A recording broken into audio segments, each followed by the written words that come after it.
Kabanata 17:01. Ang galit na sigaw ni Elias ay umuugong sa buong kastilyo na parang kulog. Nayanig nito ang mismong lupa, at para bang kayang punatin nito ang kalangitan. Ang kanyang mga mata ay nagliyab ng walang kapantay na galit, at ang kanyang mukha ay umikot sa isang nakakatakot at halimaw na ngisi na parang galing sa pinakamadilim na bangungot. Anong nangyari? Sino ang gumawa nito? Ang boses niya ay magaspang sa galit at puno ng nakamamatay na intensyon. Bawat salita ay puno ng pagnanais na pumatay at nag-aalab na puot na nagpadala ng alon ng takot sa mga nakakarinig sa kanya. Ang lakas ng kanyang sigaw ay tumama sa mga nakatayo sa pintuan ng kastilyo. Ang kanilang mga katawan ay biglang nayanig, at dugo ang umagos mula sa kanilang mga bibig. Ang kanilang mga mata ay malapad sa takot, at tila sila'y lubos na walang magawa, na para bang dumating na ang apokalipsis. Ang sigaw ni Elias ay kumalabog na parang alon ng dagat sa buong lungsod na nakapaligid sa Cosmos Palace. Ang kanyang pagnanais na pumatay ay nakabibingi, at ang biglang pagbaba ng temperatura ay parang simula ng isang mapait na taglamig. Sa mga sandaling iyon, ang kanyang isipan ay nilamon ng galit. Bagaman kilalang kilala ang kanyang pagnanasa sa mga babae, ang tunay na nagtulak sa kanya ay ang kanyang gutom sa kapangyarihan. Hinahangad niya ang Winter Prime Essence ni Sabrina, ngunit ang pagkawala ng enchanted na sopa ay nagpalampas sa kanyang katinoan. Ang engkantadong sopa ay hindi isang karaniwang bagay. Maaari nitong pabilisin ang kanyang pagsasanay, tulungan siyang ituon ang kanyang atensyon, at protektahan siya mula sa espiritual na pagkasira. Ngayon na wala na ito, hindi mapigilan ang kanyang galit. Parang isang baliw, si Elias ay nagalit at lumabas ng kastilyo at lumipad ng daan-daang talampakan sa himpapawid. Sumigaw siya, walang sino man ang pinapayagang humawak sa hadlang. Sino mang susubok ay mamamatay. Ang Cosmos Palace, ang kanyang pangunahing kuta, ay pinatibay ng masalimuot na mga porma sayon at makapangyarihang mga hadlang. Ang mga advanced na depensang ito ay dinisenyo upang harangin ang mga panlabas na banta at pigilan ang anumang bagay, maging enerhiya o materya, na makalusot. Ang ilang hadlang ay pinapayagan ang enerhiya o mga bagay na lumabas ng walang pagpasok muli, habang ang iba ay ganap na pinipigilan ang parehong direksyon. Nang pumasok ang mananalakay sa kastilyo, agad na na-activate ang 200 na hadlang ng Cosmos Palace. Ang katotohanan na ito ay buo pa rin ay nagbigay kay Elias ng kaunting ginhawa.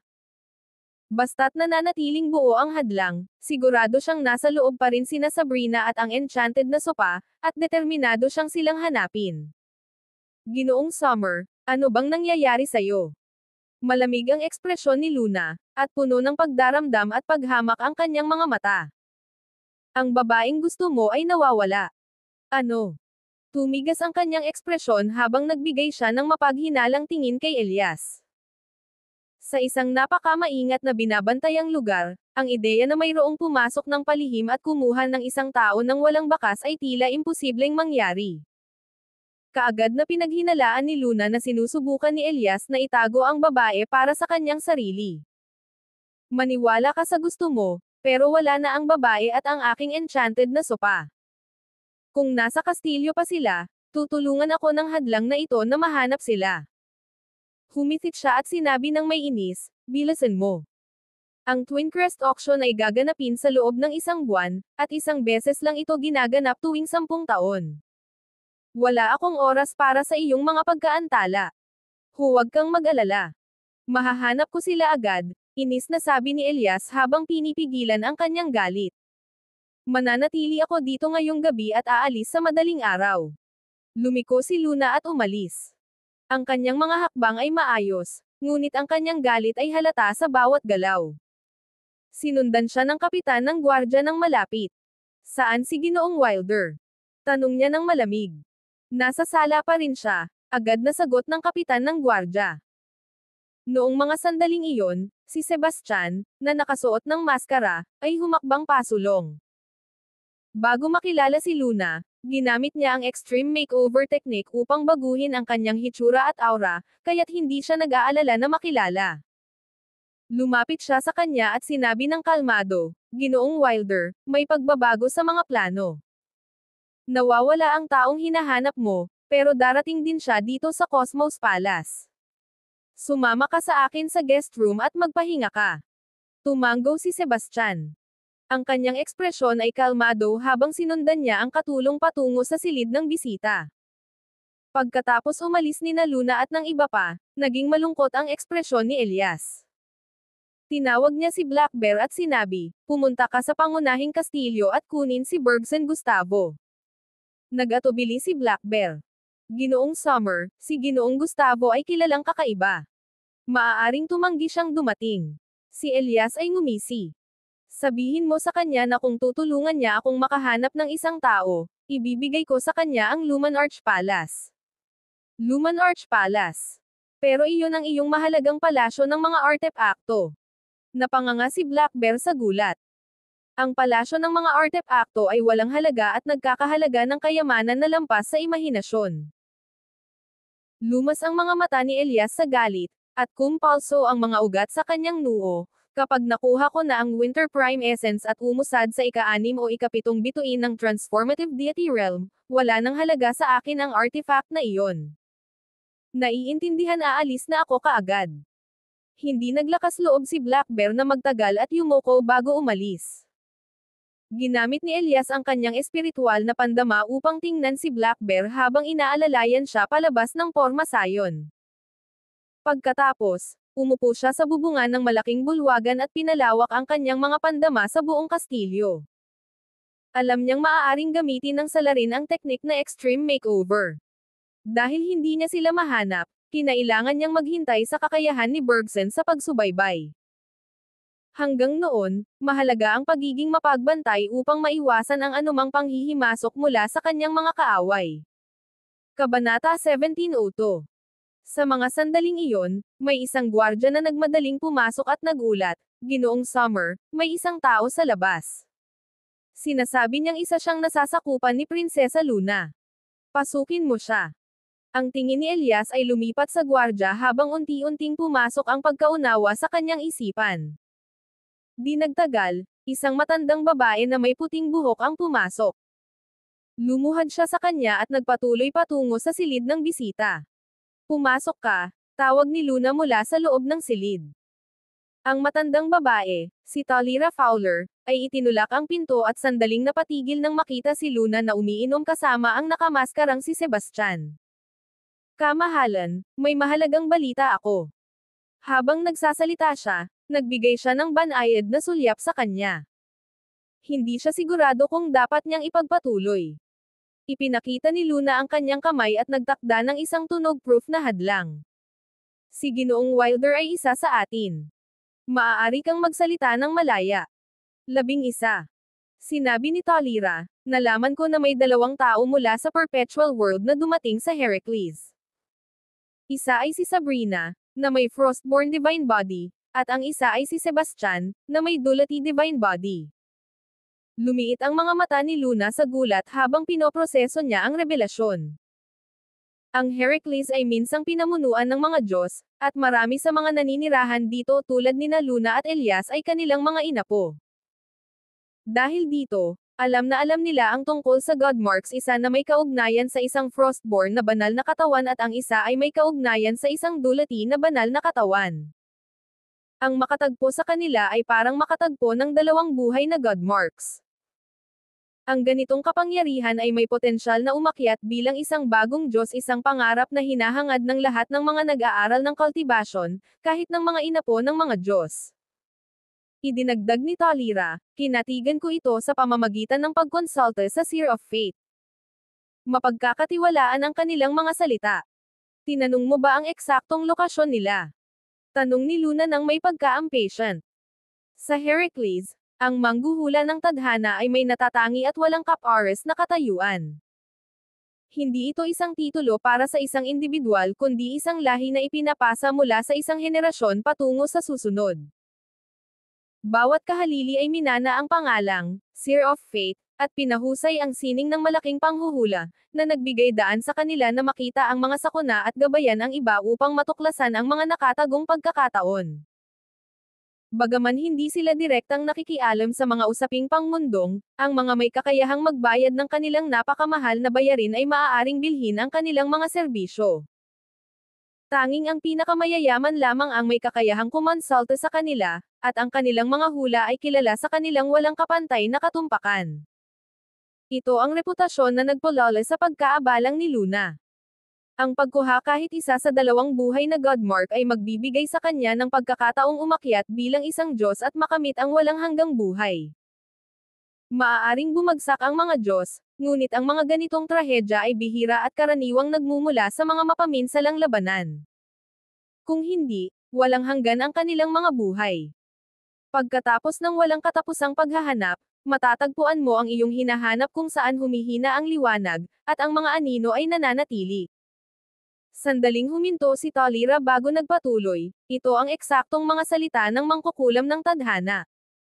Gayunpaman, aminado ako, hindi ko maintindihan ang kahulugan nito. Pumikit si Luna sa pag-iisip. Pagkatapos ng sandali, binuksan niya ang mga ito at sinabi, sa tingin ko, ibig sabihin nito ay ang taong hinahanap natin ay nasa harapan na natin. Lumingon siya kay Sebastian. Ano sa tingin mo dito? Sumagot siya, kagalang-galang, sa tingin ko tama ka. Baka siya na nga ang hinahanap ni Ginoong Summer. Napakamapamaraan mo, Ginoong Wilder, matalim na sinabi ni Luna. Si Elias ay di umano'y nanghuhuli ng isang skybound soul beast ngunit bigla siyang nakipaglaban sa isang tao. Noong una, akala ko kakaiba iyon, pero ngayon mukhang posible na konektado ang insidente dito. Maliwanag, may iba pang nakakaalam ng parehong lihim. Gayunpaman, hindi nilayo ni Sebastian na ipakita na ang taong hinahanap niya ay nakatayo mismo sa harap niya. Your Grace, ano ang dapat nating gawin ngayon? Tanong ni Talira nang may pag-aalinlangan. Baka hindi namin kayang harapin kung sino man ang nakasakit kay Ginoong Summer. Dapat ba nating ipaalam kay kagalang-galang? Hindi. Matigas na tumanggi si Luna, ang kanyang mga mata ay kumikislap sa determinasyon. Kung malaman ng tatay ko, mawawalan ako ng pagkakataon. Kamahalan, nais mong hulihin ang dalawang Godmark na iyon, tama ba? Sumingit si Sebastian. Oo. Tumingin si Luna sa kanya. Ginoong Wilder, mayroon ka bang pansamantalang mga tableta para mapalakas ang aking lakas? Gagawin ko. Tumanggo siya. Talaga. Ang ganda niyan. Sigaw ni Luna. Pakibigay na lang sa akin agad. Sabihin mo ang presyo mo. Kabanata 1703. Prinsesa Luna, wala nang dahilan para magalit. Pakiusap, hayaan mo akong matapos, sabi ni Sebastian ng kalmado. Ang maliwanag na mga mata ni Luna ay nakatuon sa kanya, at puno ng pananabik. Nagpatuloy siya, mayroon akong mga pil na makakatulong sa pagsasanay, pero kung umaasa ka lang sa mga ito, limitado lang ang makukuha mong benepisyo. Natatakot akong hindi nila maibibigay ang lakas na inaasahan mo. Mayroon ka bang mas epektibong mga pamamaraan? Hindi kumurap ang kanyang malalaking mata, at lalong lumalakas ang kanyang kasabikan.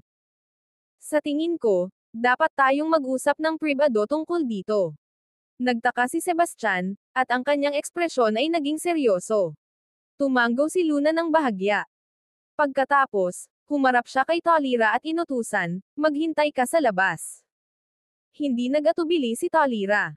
Mabilis siyang lumabas ng silid at dahan-dahan isinara ang pinto sa likod niya. Nag-set up si Luna ng isa pang soundproof barrier, saka tumukso kay Sebastian. Pwede ka nang magsalita, Ginoong Wilder.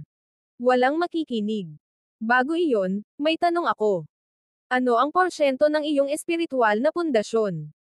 Tumingin siya ng seryoso at tumitig sa kanya. 80%. Mukhang kalmado siya, pero may bahid ng hindi kasiyahan sa kanyang mga mata. Bilang isang ina po ng mga Diyos, ang aking 80% espiritual na pundasyon ay katanggap-tanggap ngunit hindi natatangi. Gusto mo bang magkaroon ng 70% espiritual na pundasyon? Isang misteryosong kislap ang kumislap sa mga mata ni Sebastian. Siyempre. Pero ang mga espiritual na pundasyon ay natutukoy sa sandaling tayo'y ipinanganak. Maliban na lang kung mapalad akong makapagpino ng Godmark, hindi ko mababago ang kalidad ng aking pundasyon.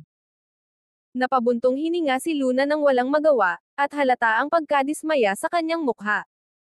Hindi iyon ganap na totoo. Ang kanyang mga labi ay umikot sa isang bahagyang, misteryosong ngiti. Ginoong Wilder, mayroon ka bang talagang paraan para baguhin ang aking espiritual na pundasyon? Laking gulat ni Luna at ang kanyang tingin ay puno ng pagdududa at maingat na pag-asa. Sumagot siya, depende yan kung handa kang gumawa ng isang tiyak na sakripisyo. Kung gagawin mo, kumpiyansa akong maiaangat ko ang iyong pundasyon sa 70% sa lalong madaling panahon. Pagkatapos noon, makapagbibigay ako sa iyo ng isang pil para lalo pang mapalakas ang iyong lakas. Sa ganon, maaari mong harapin kahit ang isang late-stage transformative deity master. Ang tsansa mong matagumpay na makuha ang isang godmark ay magiging mas mataas. Itinupi niya ang kanyang mga braso at nagsalita ng may paninindigan. Hindi ka nagbibiro, di ba? Talaga bang kaya mong pagandahin ang kalidad ng aking espiritual na pundasyon? Matamang tumitig si Luna sa mga mata ni Sebastian habang desperadong naghahanap ng kumpirmasyon. Sumagot si Sebastian, sa ngayon, ipagpaliban muna natin ang usapin tungkol sa pagkuha ng Godmark. Ang simpleng pagtaas ng iyong espiritual na pundasyon sa 70% ay magiging malaking bentahe. Mas mataas ang kalidad ng iyong pundasyon, mas mabilis ang pag-unlad ng iyong pagsasanay, at mas malakas ang iyong kakayahan sa labanan sa parehong antas. Ito rin ay lubos na magpapabuti sa iyong tsansa na makalusot sa huling yugto ng transformative deity realm. Ipinapadulas niya ang kanyang baso ng alak habang nagsasalita. Ang kanyang tingin ay matatag, at ang kanyang tono ay puno ng kahulugan. Kinagat niya ang kanyang labi at nagtanong ng may pag-aalinlangan, ano ang kailangan kong isakripisyo? Kailangan nito ng mas malapit na anyo ng pakikipag-ugnayan sa pagitan natin. Mukhang nag-aalangan siya, pero matatag ang kanyang mga mata sa determinasyon. Ano? Tumayo si Sena na may galit na malamig sa kanyang mga mata. Sumagot siya, maaaring ako'y walang awa, pero ang aking kawalang kasalanan ay mahalaga sa akin. Kung hindi ka isang mahusay na alkaimista, sampal na kita ngayon. Pakisuyong huwag magalit. Wala akong balak na maging bastos. Ito lang ang paraan na maaari kong makatulong sa pagpapabuti ng iyong espiritual na pundasyon. Ito lang ang tanging paraan, at kung paano mo nais na magpatuloy ay nasa iyo na. Mabilis na ipinaliwanag ni Sebastian, kahit na halata ang kanyang pagkahiya. Habang nagsasalita siya, hindi niya maiwasang magtaka kung siya ba ay lumalampas na sa hangganan. Pero nang isipin niya kung paano naglakas loob si Elias na magpantasya kay Sabrina, naramdaman niyang makatarungan ang paggamit ng ganitong paraan. Ang mga kilay ni Luna ay nagkibit baluktot ng malalim habang siya ay napapahamak sa isang mahirap na desisyon. Ang kanyang puso ay puno ng kaguluhan sa loob. Gayunpaman, hindi siya nagmamadali habang dahan-dahan niyang sinipsip ang kanyang alak ng kalmado at masaya. Talaga bang wala ng ibang paraan? Tanong niya muli na may pag-aalinlangan sa kanyang tinig. Hindi. Ito lang ang paraan. Ipinatong ni Sebastian ang kanyang baso ng alak at nagsalita ng tame time. Engaged na ako sa halip na yon, Elias. Kung mawala ko ang aking puri, paano ko ito ipapaliwanag sa kanya sa araw ng kasal namin? Mahigpit na pinigilan ni Luna ang kanyang mga kamay, at puno ng pag-aalala ang kanyang mukha.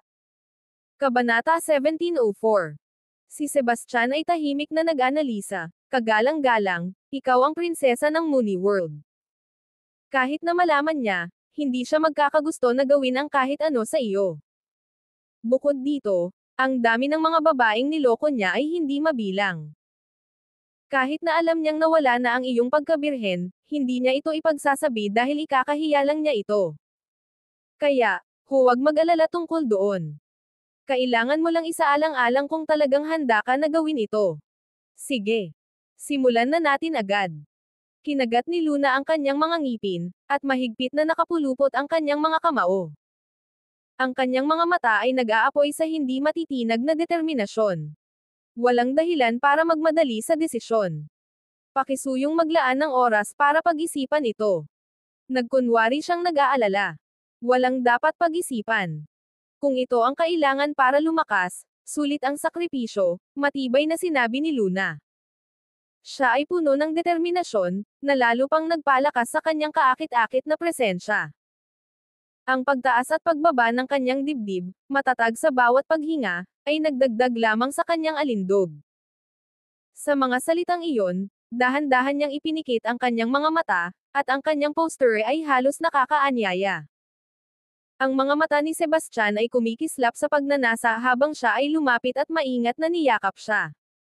Bahagyang nanginginig ang kanyang katawan, at bumilis ang kanyang paghinga bilang tugon sa kanyang haplos. Ibinaba niya ang kanyang ulo at bumulong, "Huwag kang matakot, iyong kamahalan." Ang kanyang mukha ay namula ng malalim, at ang kanyang mga kamay ay hindi namamalayang humawak sa kanyang kamiseta. Ang kanyang mga daliri ay dahan-daang gumuhit sa kanyang likod maramdamin ngunit puno ng mga hindi nasasabyang intensyon. Umungol si Luna habang ang kanyang katawan ay kusang lumalapit kay Sebastian. Walang pag-aalinlangan, maingat niyang inangat siya, naglakad patungo sa kama, at dahan-daang inilapag siya. Pagkatapos ng malapit na sandali, nakuha niya ang kanyang pangunahing esensya at nakaramdam ng agos ng espiritual na enerhiya.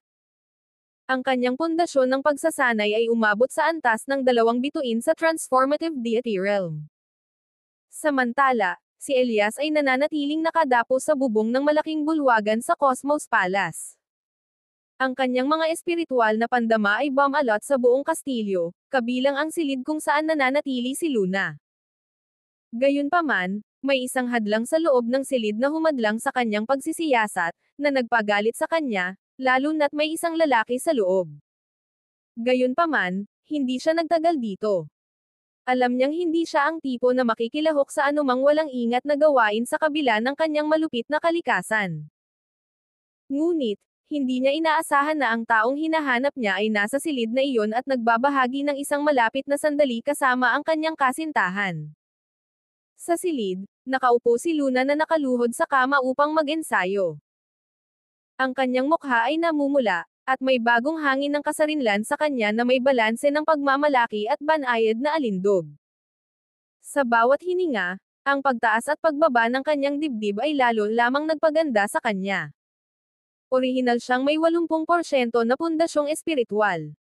Ngunit sa proseso, tinulungan siya ni Sebastian na tumaas ito sa 70%. Sa kaunting dagdag na pag-iipon ng enerhiya, maaari niyang dagdagan ang kanyang lakas ng 10% nang hindi binabago ang kanyang antas. Ang pagtaas na ito sa lakas ay nagpadali sa pagharap sa mga kalaban na mas mataas ang antas. Pagkatapos magbihis, umalis siya sa silid at bumalik sa kanyang kwarto.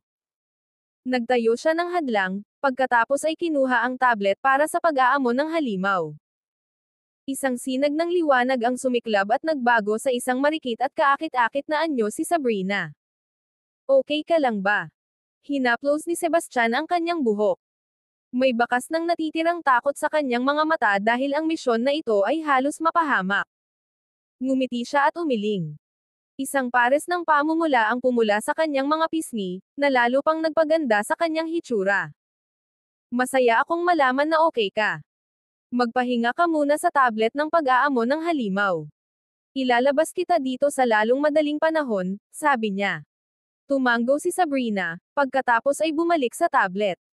Ang tablet para sa pag-aamon ng mga hayop ay naiiba sa isang storage space ring. Habang ang singsing ay maaari lamang mag-imbak ng mga di-buhay na bagay, ang tablet ay pinapayagan ang pag-iimbak ng mga buhay na nilalang. Kinuha ni Sebastian ang aprikot dilaw na bandila, isang artepakto na natagpuan niya nang dumating siya sa Heracles. Mukhang luma ito at may mga hindi mapagkakamalang palatandaan ng paglipas ng panahon. Ang tela ay naninilaw na sa paglipas ng panahon, at may maliliit na punit sa mga gilid. Ang mga sinulid ay maluwag na tila nakaligtas sa libu-libong laban. Sa kabila ng kondisyon nito, naglalabas pa rin ito ng makapangyarihan at mahiwagang enerhiya. Tumingin siya sa bandila at naramdaman ang malalim, sinaunang kapangyarihang taglay nito na parang may di nakikitang presyon na nagsisimulang kumalat mula rito. Humugat siya ng malalim na hininga at nagpa siya na gumamit ng ritual ng dugo upang monlock ang nakatagong kapangyarihan ng watawat. Kinagat ni Sebastian ang dulo ng kanyang daliri at dahan-daang pinabayaan ang isang patak ng dugo na mahulog sa lumang watawat. Mabilis na sumipsip ang dugo sa tela, at sa isang iglap, isang mahina at kumikislap na liwanag ang kumislap sa ibabaw ng watawat na tila tumutugon sa kanyang ritual. Pumikit siya at ginamit ang kanyang espiritual na pandama upang makipag-ugnayan sa watawat at sinubukang tuklasin ang mga lihim at kapangyarihang nakatago sa loob nito. Habang ipinagpapatuloy niya ang ritual, unti-unting lumalapat ang aura sa paligid ng bandila na tila unti-unting nagigising. Kabanata 1705.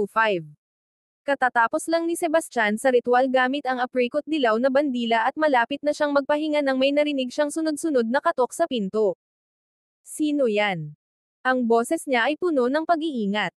Ako ito, Luna, sagot niya mula sa kabila. Bahagyang nagkunot ang kanyang noo at inisip ang dahilan ng kanyang hindi inaasahang pagbisita sa oras na iyon. Dahan-dahan, tumayo siya at binuksan ang pinto. Mabilis na pumasok si Luna. Medyo nag-aalala ang kanyang ekspresyon, at sinabi niya ng may pangangailangan, Sebastian, dumating ako upang hilingin sa iyo na itago ang ating mga gawain at huwag banggitin ito sa sinuman. Tumanggo si Sebastian ng may seriousness. Huwag mag-alala, iyong kamahalan. Tutuparin ko ang aking salita. Kinagat ang kanyang labi, nagpatuloy siya, kung kumalat ito, ang mga kahihinatnan ay hindi maisip. Umaasa akong alam mo kung ano ang nakataya dito. Sinabi niya ng tame time, maging panatag ka. Wala akong palalagpasin. Nag-atubili si Luna sandali bago nagdagdag, isa pang bagay nagpadala si Elias ng tao para tawagin si Ginoong Gustavo mula sa kanilang pangunahing kastilyo. Kung lahat ay ayon sa plano, darating na siya sa lalong madaling panahon, at saka lang natin matuto. Don ang iyong pinsan. Noong sinubukan niyang dalhin si Sebastian pabalik sa Mooney World, nagsinungaling siya na ang taong nahuli ni Elias ay pinsan niya. Ginamit niya ang palusot na ito para kumbansihin si Luna na tulungan siyang iligtas si Sabrina. Sino si Ginoong Gustavo? Napakalakas ba niya? Tanong niya nang may pag-usisa. Di ba dati ka bahagi ng Cosmos Palace? Paano hindi mo siya kilala? Binigyan siya ng isang nagulat na tingin. Mabilis na ipinaliwanag ni Sebastian, ganito kasi yon. Matagal na akong hindi nakapunta sa kastilyo. Karamihan ng oras, naglalakad-lakad ako sa mga bundok at kagubatan para maghanap ng mga espiritual na halamang gamot. Kaya, hindi ko gaanong pinansin ang ibang bagay. May katwiran ka. Ang mga nakatataas na alkaimista tulad mo ay kadalasang hindi pangkaraniwan. Tumanggo si Luna bilang tanda ng pag-unawa bago nagpatuloy, si Ginoong Gustavo ay isa sa mga pangunahing matatanda ng Cosmos Palace at isang late-stage transformative deity master. Siya rin ay may natatanging teknik sa pagsubaybay. Sa kanyang tulong, magiging madali ang paghahanap sa iyong pinsan. Bukod pa rito, malamang na mahahanap din niya sina Sebastian at Sabrina. Kapag nahuli na namin sila, kami ni Elias ay makakapagpino ng isang godmark. Magdadala ito sa amin sa tamang landas patungo sa pagpasok sa late-stage transformative deity realm. Lalo siyang naging mas excited habang nagsasalita. Ang kanyang mga mata ay nagniningning sa pananabik na parabang nakikita na niya ang kanyang sarili na nakatayo sa tuktok ng kapangyarihan at kaluwalhatian. Si Sebastian ay nanatiling kalmado ang ekspresyon, ngunit sa loob-loob niya, sinisumpa niya si Elias. Ang sinumpang ulol. Sa lahat ng mga pakana, kailangan pa niyang magdala ng isang napaka-skillful na tao para habulin siya. Habang siya ay may extreme makeover isang makapangyarihang anyo ng pagbabago sa loob ng 3,000 dakilang daan alam niyang hindi ito makakatulong sa kanya na makaligtas mula sa espesyal na paraan ng pagsubaybay na iyon. Pagdating ni Bergson, manipis na ang kanyang pagkakataong makaligtas dito nang hindi nasasaktan. Hindi ka mukhang okay. Anong nangyari? Napansin ng matalas na instinct ni Luna ang pagkaabalisa ni Sebastian. Wala lang. Nakaisip lang ako ng bagong formula para sa isang pill, at hindi na ako makapaghintay na subukan ito. Dapat ang sinasabi mo ay tungkol sa isang dekalidad na pill, tama ba? Hinala niya. Oo. Tumanggo si Sebastian. Ang isa na ito ay maaaring magpahusay ng lakas sa loob ng maikling panahon. Ang mga naunang table task ko ay maaaring magpataas ng lakas ng hanggang doble, pero ang isa na ito ay maaaring mag-multiply ng 2 o kahit 3 beses. 2 hanggang 3 beses. Napasigaw si Luna sa gulat. Isang pil na kayang doblehin ang lakas ng isang tao ay kahanga-hanga na, pero isipin mo na nakagawa ka pa ng isa na kayang palakasin ito ng 2 o kahit 3 beses, talagang nakakabighani. Sa kanyang espiritual na pundasyon na nasa 70% ng rurok nito, ang ideya ng ganitong pagtalon sa kapangyarihan ay hindi may kakailan na kapanapanabik. Kung ang kanyang lakas ay talagang dumb-oble ng ganoong antas, hindi siya matitinag sa pagharap sa late-stage transformative deity master.